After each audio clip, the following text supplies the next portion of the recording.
교회 여러분, 오늘 2월 3일 수요일 아침 묵상 사무엘상 17장을 통해서 다윗이 골리앗을 어떻게 상대하며 살아갔는가라는 것을 우리가 생각해 봤습니다. 오늘은 2월 3일 수요 성경 강해 시간입니다. 수요 강해 시간에는 우리가 요한복음을 중심으로 생각을 해보고 있습니다. 지금 오늘 5번째 이야기인데요. 오늘 계속해서 요한복음 1장에 대한 이야기입니다.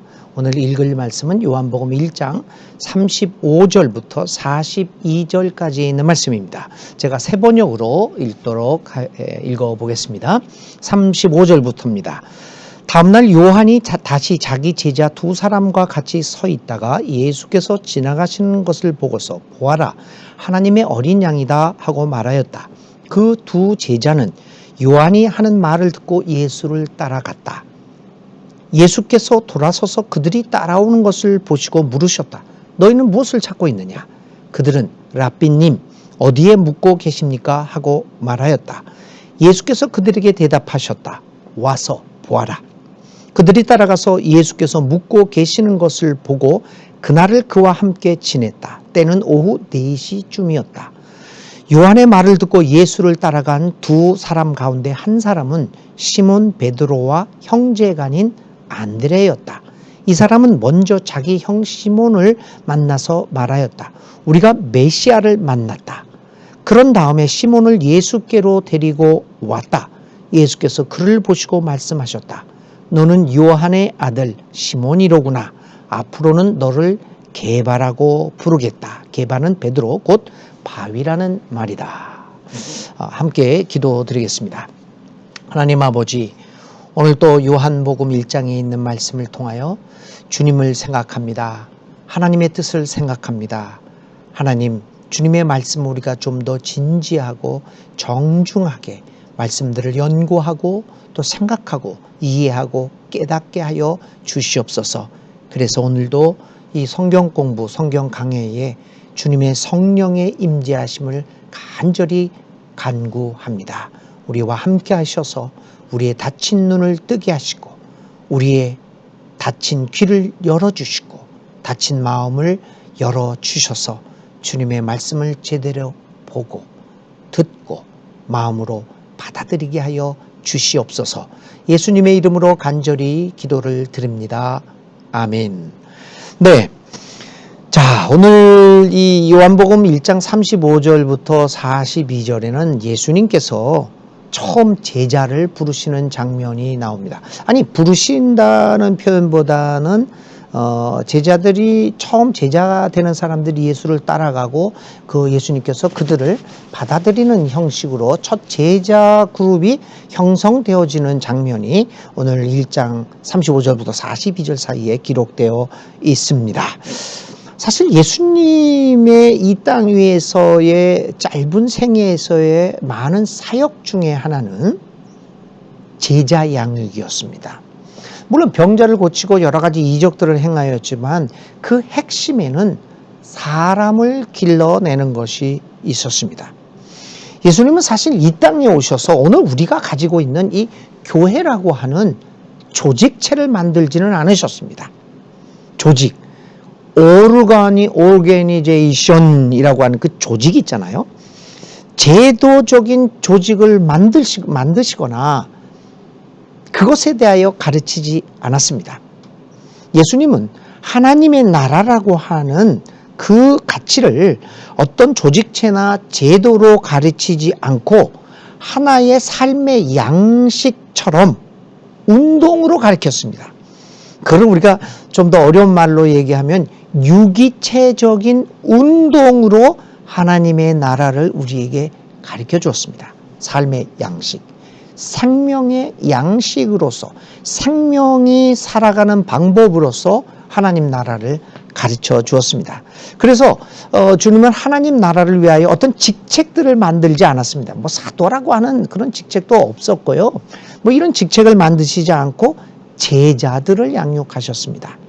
제자들을 위하여 늘 성장하고 변화하는 하나님의 나라를 이 땅 위에서 꿈꾸었다고 보아야 할 것입니다. 그래서 예수님은 하나님 나라의 비유를 말씀하실 때 어떤 제도를 비유로 해서 말씀하지 않았습니다. 이 높은 사람이 있고 그 밑에 상관이 있고 그다음에 부하들이 있고 또 그 밑에 또 뭐 일을 하는 어떤 삼각형 피라미드와 같은 그러한 수직적인 제도라든지 어떤 조직을 비유로 해서 하나님의 나라를 설명하지 않고요. 씨 뿌리는 자의 비유라든지 겨자 씨 비유라든지 누룩의 비유든지 예수님의 하나님 나라를 상징하는 비유들에서는 이 생명에 관련된 이야기들이 많이 나오죠. 그 생명은 조직체가 아닙니다. 생명은 제도가 아닙니다. 생명은 유기체로서 더 성장하고 변화하고 죽기도 하고 다시 태어나기도 하는 이러한 힘이 있는 그 다이나믹한 힘이 있는 그 생명으로 하나님의 나라를 설명하셨죠. 그래서 사실 예수님의 사역은 이처럼 생명을 중심으로 한 사람들을 하나님의 사람들을 길러내는 사역이었습니다. 그런데 오늘날 우리는 그 예수님의 사역을 본받고 있는 것일까요? 우리는 과연 사람을 길러내고 있습니까? 오늘 우리들이 관심을 두고 있는 것은 제도입니다. 조직체입니다. 직책입니다. 그래서 하나님의 원리가 아니다고 하더라도 우리가 지금 형성하고 있는 조직체의 안정을 위한 것이라면 불법도 마다하지 않습니다. 모든 불법적이고 그리고 하나님 나라의 가치관과 위배되는 행위도 교회의 성장과 교회의 안정이라고 하는 미명하에 저질러지고 있음을 우리는 눈여겨보아야 합니다. 주님은 이 조직체에 관심을 갖고 있지 않았습니다. 사람에 대하여 관심을 갖고 있었습니다. 그래서 오늘 요한복음 1장에서도 이렇게 첫 제자들과 만나는 장면이 기록되어 있고 이것을 통해서도 다시 한번 예수님이 얼마나 사람에 대한 애정과 관심을 가지고 있었는가라고 하는 것을 볼 수 있겠습니다. 오늘의 말씀은 바로 이러한 예수님의 생명 중심, 사람 중심, 제자 중심의 사역에 대하여 잘 살펴볼 수 있습니다. 오늘의 말씀을 통하여 오늘도 우리를 제자로 부르시는 예수님의 모습을 생각해 볼 수 있기를 바랍니다. 35절부터 37절까지에 있는 말씀입니다. 요한은 다시 예수님을 만났습니다. 그리고 자신의 제자들에게 예수에 대하여 또 설명하고 있습니다. 하나님의 어린 양이다. 그리고 요한의 두 제자, 아마도 안드레와 요한이라고 추정이 됩니다. 이 요한의 두 제자들은, 세례 요한의 두 제자들은 그 세례 요한이 자신의 선생님이 예수님에 대하여 또다시 반복하여 설명하는 그 말을 듣고 곧 예수님을 따라 나서고 있습니다. 이 상황을 우리는 어떻게 이해해야 할까요? 세례 요한의 입장에서 내 제자가 갑자기 다른 사람을 쫓아가는 것을 보고 나의 심정은 어떠했을까? 요한의 심정은 어떠했을까? 라고 하는 것들을 한번 생각해 보는 것도 좋을 것 같습니다. 요한은 먼저 예수님을 보고 하나님의 어린 양, 요한복음 1장 29절에 했던 증언을 반복합니다. 요한에게 있어서 예수님은 하나님의 어린 양, 하나님의 아들이었습니다. 그리고 자신은 그를 증거하기 위해 온 사람일 뿐이었습니다. 그러기에 그는 혜성같이 등장한 예수님, 이제 샛별처럼 등장했습니다. 자신하고는 비교할 수 없는 무명의 인사입니다. 그 사람에 대하여 경쟁심을 갖지 않고 견제 심리를 갖지 않고 아무 꺼리낌 없이 그 예수는 하나님의 어린 양이라고 하는 것을 담대하게 증언합니다. 그는 이 증언이 이 예수가 하나님의 아들이다, 하나님의 어린 양이다 라고 하는 것을 그가 세례 요한이 말했을 때 그 자신의 말이 자신을 따르고 있는 사람들에게 어떤 영향을 미칠 것인가를 너무나도 잘 알고 있었습니다. 제자들이 동요하겠죠. 그러나 이 말은 뭡니까? 이제 나를 떠나서 저 하나님의 아들 예수의 뒤를 따르라고 하는 권고와 마찬가지가 아니었을까요? 그리고 이 권고를 받아들인 안드레와 사도 요한은 예수님을 쫓아 나서고 있습니다. 세례 요한의 위대함이 바로 여기에서 발견됩니다. 요한은 자신의 제자들이 자신을 뛰어넘기를 바랍니다. 그렇지 않으면 하나님의 나라는 도래하지 않기 때문입니다. 그렇지 않으면 역사는 발전하지 않기 때문입니다. 역사의 발전을 기대하지 않는 사람은 올바른 스승이 될 수 없지 않겠습니까? 요한은 자기가 먼저 왔지만 예수님이 앞선 분이라는 것을 알고 있습니다. 요한은 자기는 과거를 상징하는 인물이지만 이제 요한은 새로운 미래, 새로운 하나님의 나라를 열어갈 미래의 주인공은 예수라고 하는 것을 알고 있었습니다. 그러기에 그는 예수님에게 역사의 자리를 기꺼이 드리고 있습니다. 요한은 자신의 위치를 너무나 잘 알고 있었고 미래를 열어가야 하는 것이 자신이 해야 할 일임을 잘 알고 있었습니다. 우리는 요한처럼 자신의 위치를 잘 알고 있어야 합니다. 자기 자리를 잘 알고 그 자기대로 그 자리를 제대로 지키지 않는 사람만큼 불행한 사람은 없는 것 같습니다. 자신의 분수를 알고 내 위치가 어떤 것인가를 알고 그 자리에서 최선의 삶을 살아가는 사람이야말로 가장 행복한 사람이 아니겠습니까? 예수님도 인간 역사에서 세례 요한보다 위대한 사람이 더 행복한 사람이 없다고 말씀하셨습니다. 나보다 나은 사람이 올 때 자신의 자리를 물려줄 수 있는 이 사람만큼 행복한 삶은 없는 것 같습니다. 근데 그게 쉬운 일이 아니죠. 내가 나보다 잘난 사람을 만났을 때 경쟁심과 증오심과 견제 심리가 먼저 있을 텐데 이 세례 요한처럼 자신의 자리를 너무나 잘 알고 그 미래를 자신의 뒤에 오는 사람에게 넘겨줄 수 있다라고 하는 것은 감히 할 수 있는 일이 아닙니다. 위대한 하나님의 사람, 하나님의 역사 섭리의 방법에 확신을 갖고 있는 그 사람만이 할 수 있는 일 아니겠습니까?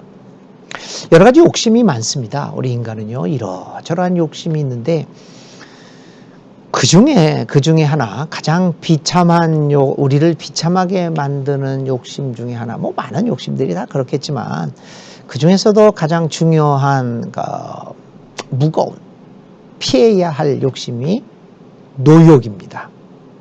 노욕은 늙을 노자에 욕심욕을 이렇게 하고 있는데요. 노욕이라는 것은 나이가 많은 늙은 사람만이 가지고 있는 욕심이 아닙니다. 젊은 사람들도 노욕을 가집니다. 이 노욕이라고 하는 것은 사실은 나이가 아니라 자신의 위치를 제대로 파악하지 못하고 고집을 세울 때 자리를 물려주지 않겠다고 생각하는 마음, 그게 노욕입니다. 물러갈 때를 잘 분별하지 못하고 양보할 때를 잘 분별하지 못하고 그 자리에 버티고 서 있으면 그게 바로 노욕입니다. 그런데 이 노욕은 여러 가지 욕심 중에서도 가장 우리를 유혹하고 우리를 붙잡아두는 집착하게 만드는 욕심 중에 하나입니다.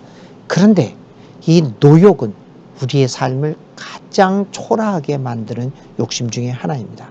성경에 나타나는 우리의 신앙의 위대한 선진들의 모습은 어떠했습니까? 소리 없이 사라지는 것이었습니다. 노욕을 보이지 않았습니다. 여러분, 모세, 여호수아, 사무엘, 그리고 이름난 예언자들의 모습이 바로 그러하지 않았습니까? 소리내며 요란하게 끝까지 노욕을 부린 사람을 이 신앙의 위대한 인물들 가운데서 우리는 찾아볼 수 없습니다.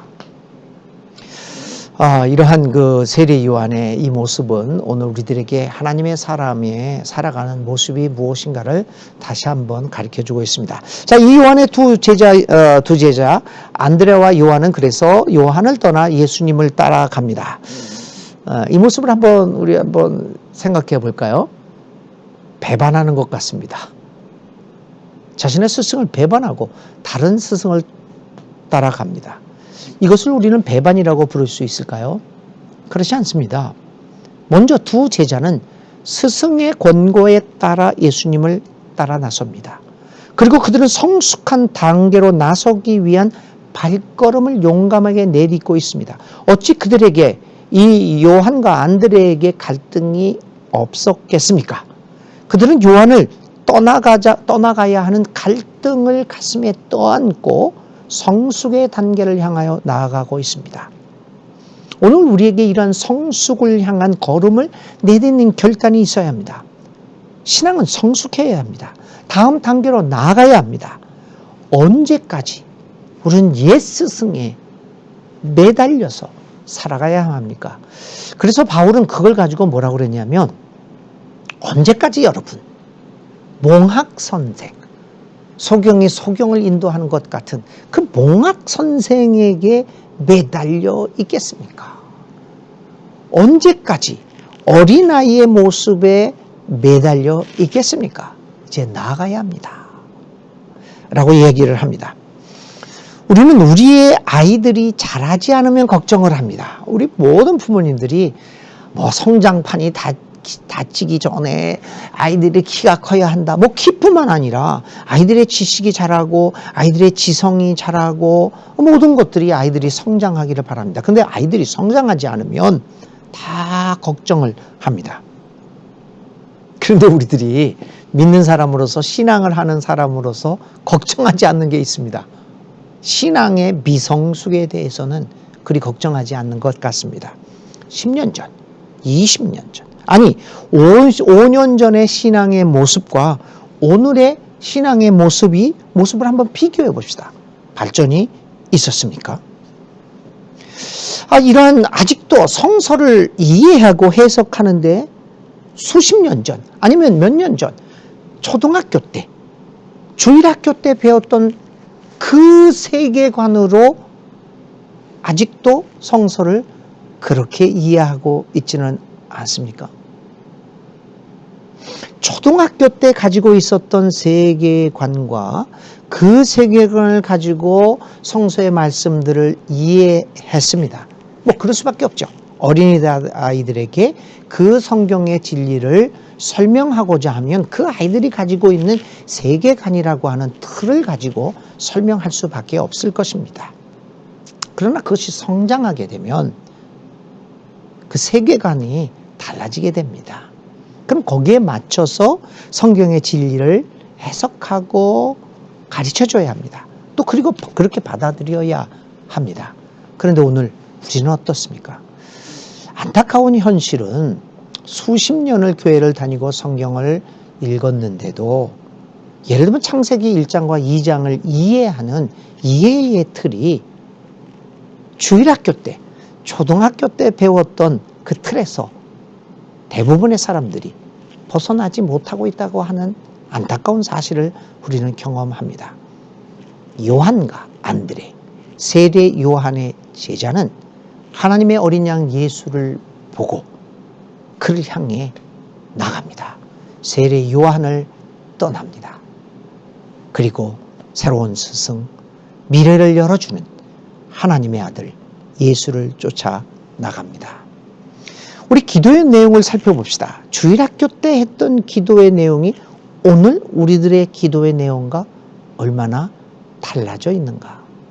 제가 여러분들과 전 목사님도 다 그러셨죠. 우리 더 처치 교회가 이렇게 보면 제가 이 더 처치 교회를 알고 나면서 이 주보를 이렇게 살펴보면 특별히 이제 코로나 시대에 이 공동 기도문을 많이 한 것들을 보게 됩니다. 그리고 저도 여러분들과 함께 예배를 진행하면서 공동 기도문을 같이 읽습니다. 근데 선택하는 저의 공동 기도문은 우리 기독교 역사에서 나타났던 위대한 신앙의 인물들이 했던 그 기도문을 수록을 하고 있습니다. 그 이유는 한 가지입니다. 이 위대한 신앙의 거인들이 했던 기도는 우리가 늘상 해왔던 주일학교에서 배웠던 기도의 내용과는 차이가 있습니다. 그래서 그 공동 기도문을 통해서 우리가 해왔던 기도의 내용들을 한번 살펴보자라고 하는 그러한 의도도 있습니다. 기도도 성장해야 됩니다. 설교도 마찬가지입니다. 내 설교는 어떤 설교인가? 설교의 내용도 작년과 올해의 것이 달라져야 합니다. 새로운 세계들을 맛보아야 합니다. 언제까지 우리는 기어다니면서 이끌어주기만을 바라보고 있습니까? 요한의 제자들처럼 요한을 떠나서 예수님의 뒤를 따라 나서는 결단을 할 수 없습니까? 세례 요한을 떠나는 요한과 안드레의 모습, 그 뒷모습을 보면서 오늘의 우리들의 모습을 상상해 보시기를 바랍니다. 몽학 선생의 가르침을 떠나 이제 예수님이 가르쳐 주시는 진리의 길에 성큼 들어서는 우리들의 모습을 상상해 봅니다. 더 처치 교회의 교우들을 상상해 봅니다. 38절부터 40절까지입니다. 그래서 이제 예수님은 자신을 따라오는 두 사람을 보게 됩니다. 그러면서 아주 중요한 질문을 던집니다. 너희는 무엇을 찾고 있느냐? 이게 참 우리 가슴을 찌르는 질문입니다. 예수님의 질문은 무엇을 의미합니까? 예수님을 따르는 두 사람에게 예수님이 행한 질문은 어떤 의미가 있습니까? 너희는 무엇을 찾고 있느냐? 무엇을 원하는가를 묻고 계십니다. 이 질문은 당시 두 사람뿐만 아니라 오늘의 현실 속에서도 예수님의 제자가 되겠다라고 하는 우리 그리스도인들에게 하시는 질문입니다. 예수님을 따르고자 하는 사람, 하나님의 사람으로 살아가고자 하는 모든 사람들은 이 질문에 대답을 할 수 있어야 합니다. 우리는 과연 예수님을 따르면서 그분을 믿으면서 도대체 그분에게서 무엇을 찾기를 원하십니까? 예수님에게서 무엇을 바라고 있습니까? 그것을 어떻게 할 수 있겠습니까? 크게 두 가지에서 우리가 예수님에게서 바라는 것이 무엇인가를 알 수 있을 것 같아요. 첫 번째는 기도의 내용입니다. 내가 드리고 있는 기도의 내용이 무엇인가를 자세히 한번 분석해 보면 우리가 예수님에게서 원하는 것이 무엇인가를 발견하게 됩니다. 두 번째, 설교입니다. 내가 좋아하는 설교는 무엇인가? 내가 소위 은혜를 받았다 라고 하는 설교를 한번 살펴보십시오. 그 설교의 내용이 무엇인가? 여러분들 인터넷을 통해서 즐겨 들으시는 어느 특정한 목사님들의 설교가 있을 것입니다. 그럼 내가 좋아하는 그 설교자, 그 사람의 삶은 어떤 것일까? 라고 하는 것을 한번 살펴보십시오.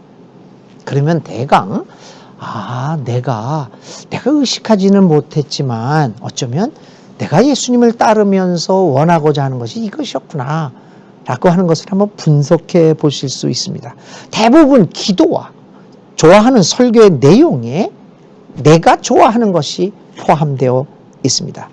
도대체 우리가 원하는 것이 무엇일까요? 한번 진지하게 생각해 보고 예수님이 우리에게 하시는 이 질문, 무엇을 원하느냐? 너희는 무엇을 찾고 있느냐에 대한 그 질문에 답변을 한번 생각해 보시는 여러분들 되시기를 바랍니다.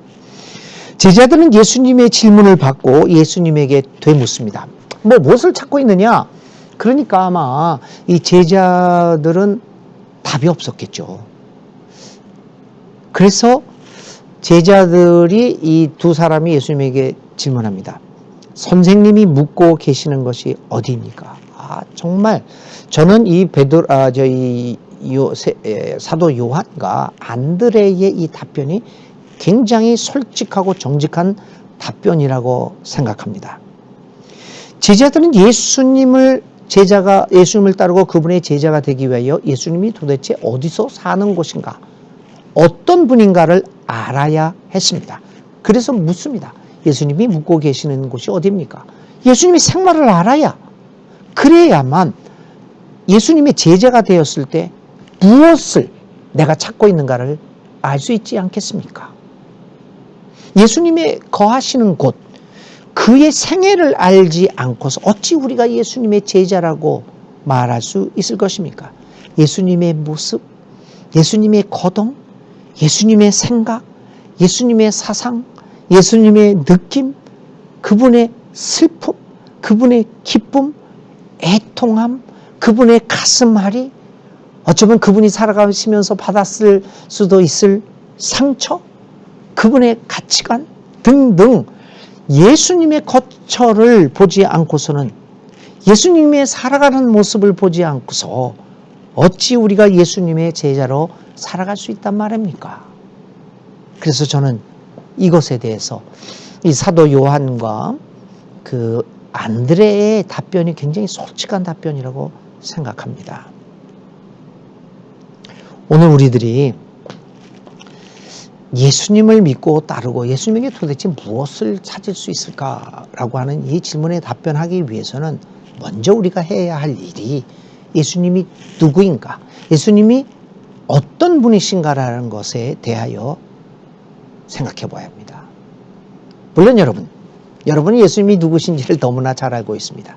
우리는 수십 년 동안, 교회에 다니면서 늘 교리를 통해서 알아왔습니다. 그래서 그 교리를 가지고 늘 논쟁도 하고 2단이다 3단이다라고 하는 그런 재판도 하고 종교 재판도 하고 여러 가지 일들을 했습니다. 그런데 여러분, 오늘 우리가 예수님에 대해서 알고자 하는 것은 교리를 넘어서서 과연 예수님의 삶은 어떠했는가 라고 하는데 좀 더 깊은 관심을 보여야 합니다.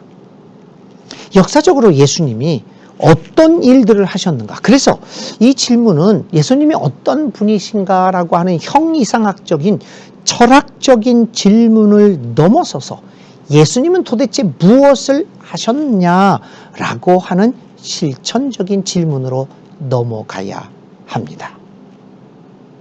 그러기 위해서 사도 요한과 안드레는 예수님의 거처에 가고 싶어 했습니다. 예수님과 하룻밤을 같이 지내고자 했습니다. 실제로 그들은 예수님과 예수님이 묵으시는 곳에서 함께 묵었습니다. 예수님은 이러한 두 사람의 질문에 와서 보아라 하고 말씀하시면서 두 사람은 그의 거처로 안내하셨습니다. 그래서 두 사람은 예수님을 따라가서 예수님께서 묵고 계시는 곳을 보고 그분과 그날을 함께 지냅니다. 오늘 우리들에게도 이러한 경험이 있어야 합니다. 예수님이 묵고 계시는 처소를 보고 그날을 온전히 주님과 함께 지내는 경험이 있어야 합니다. 예수님이 하셨던 그 일들을 우리가 함께 반복해서 하는 그런 경험이 있어야 합니다. 그분과 함께 지내는 경험 없이는 결코 예수님의 뜻을 이룰 수가 없습니다. 늘 예수님에 대해서 철학적인 사고만 하고 그분은 하나님의 아들이고 이렇고 저렇고 전혀 탄성을 했고 이러한 그 교리적인 가르침만을 가지고는 예수님을 알 수가 없습니다. 예수님이 하셨던 그 일들을 직접 해 보아야 합니다. 이러한 예수님의 사역을 직접 하지 않고서는, 그런 경험 없이는 우리는 예수님을 따르고 있다라고 말할 수 없습니다.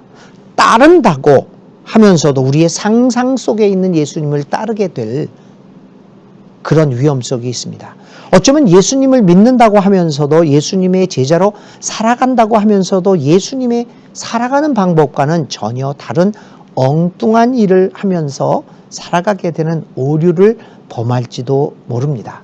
어떻게 보면 오늘 우리 한국교회의 모습이 그런 모습이 아닙니까? 정말 교우 여러분, 오늘 한국교회가 코로나 이전에 행했던 일들을 한번 보십시오. 그리고 코로나19 이후에 행하는 모습들을 한번 보십시오. 그것이 예수님이 원하시고 예수님이 하셨던 일일까요? 정말 깊이 회개하고 반성하고 성찰해 보아야 합니다. 예수님과 함께 하루를 묵으면서 그분의 거처에서 함께 지내는 경험 없이 우리는 예수님의 제자라고 감히 말할 수 없습니다. 하나님의 사람이라고 말할 수 없습니다. 예수님이 하셨던 일, 지금도 살아계셔서 하시는 그 일을 함께 해 나갈 때 우리는 비로소 예수님의 제자라고 말씀할 할 수 있을 것입니다. 자, 이렇게 해서 이제 그 다음에 이제 시몬은 이제 다시 돌아와서 이제 나중에 또 다시 예수님을 따라서 진정한 예수님의 제자로 살아가게 됩니다. 이런 예수님과의 경험을 한 안드레는 이제 돌아가서 자기의 형제인 시몬을 만납니다. 그리고 안드레가 시몬에게 이렇게 얘기합니다.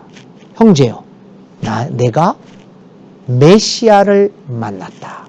여기서 메시아는 나중에 좀 우리가 요한복음을 좀 더 공부해 보면서 메시아의 의미가 무엇인가를 좀 더 깊이 생각해 보려고 합니다. 여기서 우리가 안드레가 시몬에게 했던 이야기, 만났다라고 하는 그 단어에 좀 주목하면서 오늘의 공부를 계속해 보려고 합니다. 메시아를 만났다.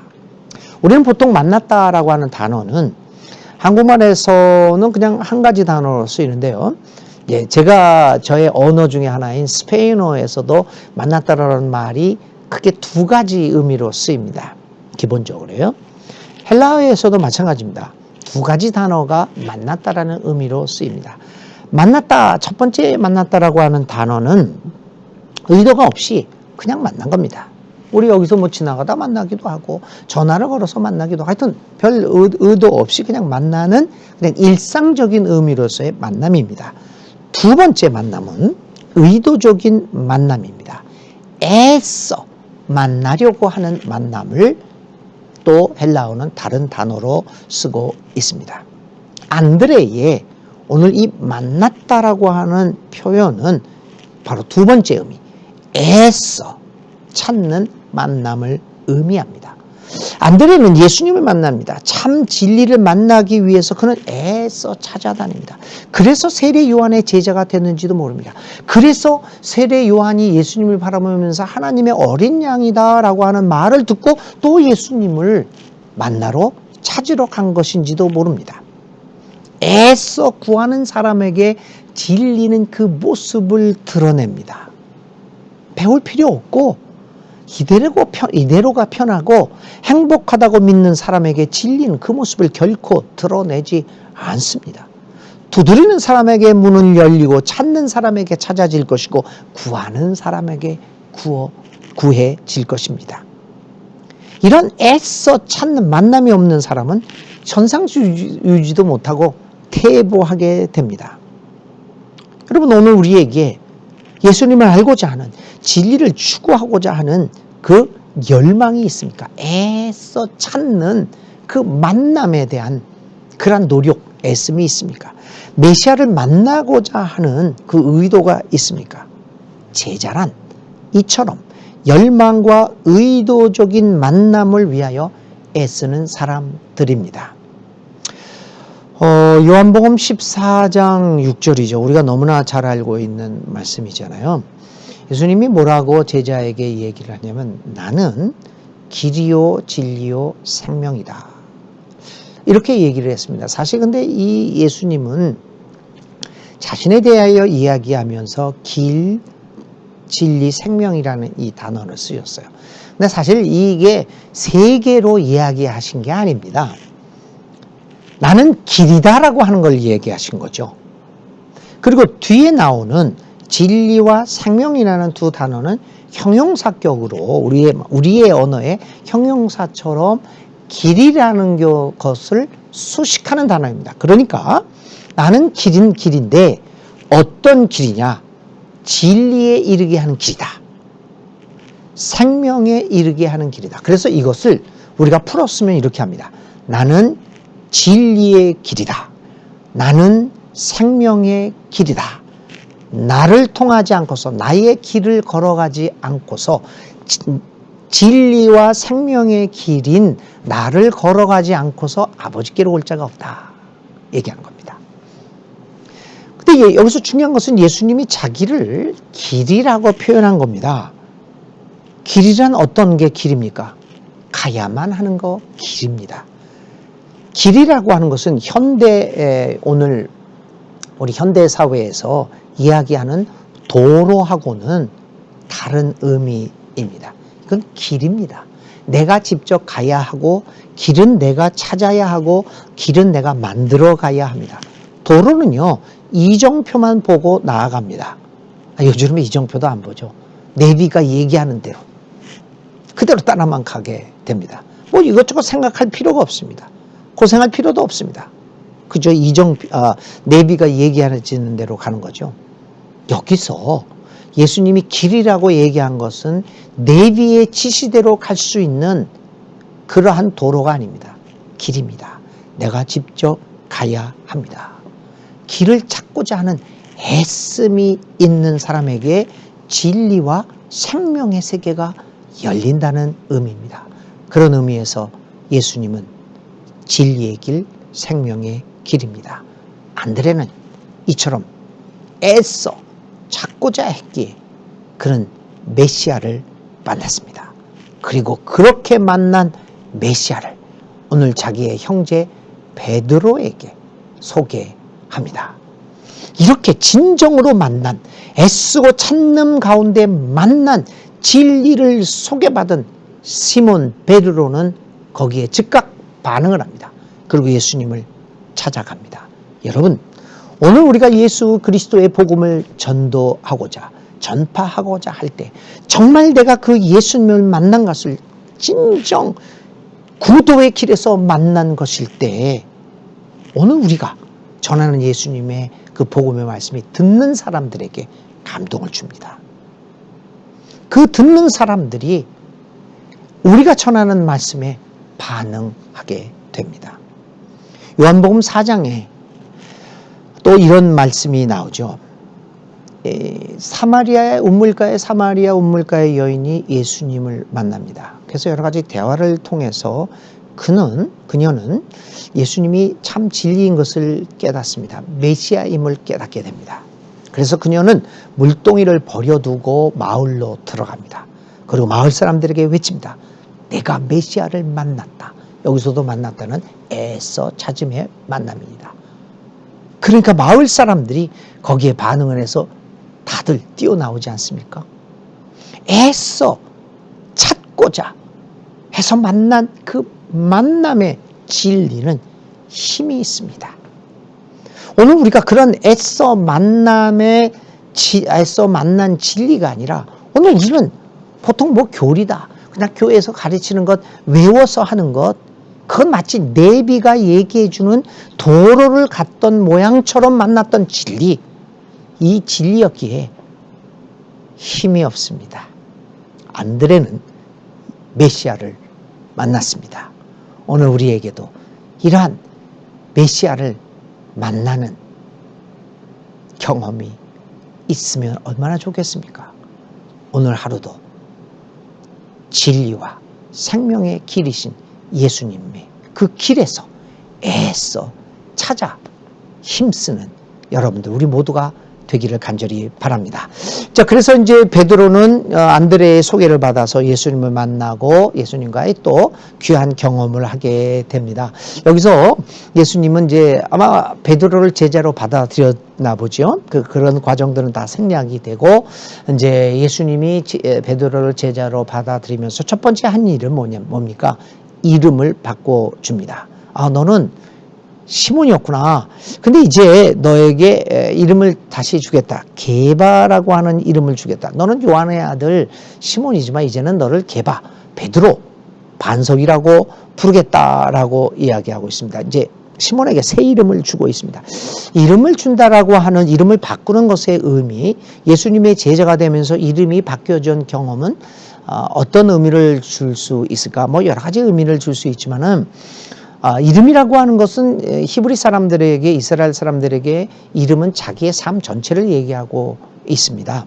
그러니까 자기의 인격을 얘기하고 자신의 직업을 얘기할 수도 있고 자신의 삶이 어떤 모습으로 살아가느냐라고 하는 것을 보여주기도 합니다. 그래서 이름이 바뀐다고 하는 것은 자기의 삶의 가치, 삶의 모습들이 온전히 바뀐다는 것을 의미합니다.